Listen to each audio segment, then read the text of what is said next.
ചില ജീവികളുടെ സ്നേഹപ്രകടനങ്ങൾ മനുഷ്യനെ പോലും നാണിപ്പിക്കുന്നതാണ്. മനുഷ്യന് പോലും അതിലേക്ക് എത്താൻ സാധിക്കാത്ത സ്നേഹപ്രകടനങ്ങൾ ചില ജീവികളിൽ നിന്ന് കാണാൻ സാധിക്കും. ഇന്ന് തന്നെ വളരെയധികം സ്വാധീനിച്ച ഒരു സ്നേഹപ്രകടനം, തൻ്റെ ഇണയായ പിടക്കോഴി ചത്തപ്പോൾ ആ കോഴിയുടെ അടുക്കലേക്ക് വലത്തേ ചിറകും പിന്നെ ഇടത്തേ ചിറകും അങ്ങനെ അതിലേക്ക് എത്രത്തോളം ചേർത്ത് നിൽക്കാൻ പറ്റുമോ അതിലേക്ക് ചേർത്ത് വയ്ക്കുകയാണ്.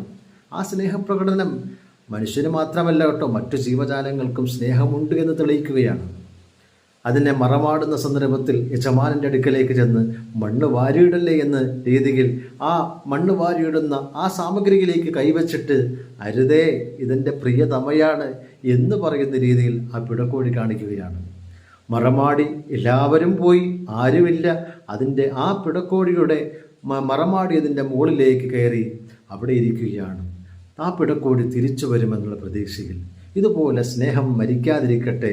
നമ്മുടെയൊക്കെ ദാമ്പത്യ ബന്ധങ്ങളിലും സ്നേഹബന്ധങ്ങൾ ഒരിക്കലും മുറിയാതെ മായാതെ എന്നെന്നും നിലനിൽക്കുന്ന ഊഷ്മളമായ സന്തോഷകരമായ ഒരു സ്നേഹബന്ധമാണെങ്കിൽ നമുക്ക് ഏറെ ഉപകാരവും ജീവിതത്തിലെ സന്തോഷവും വിശുദ്ധിയും ലഭിക്കും.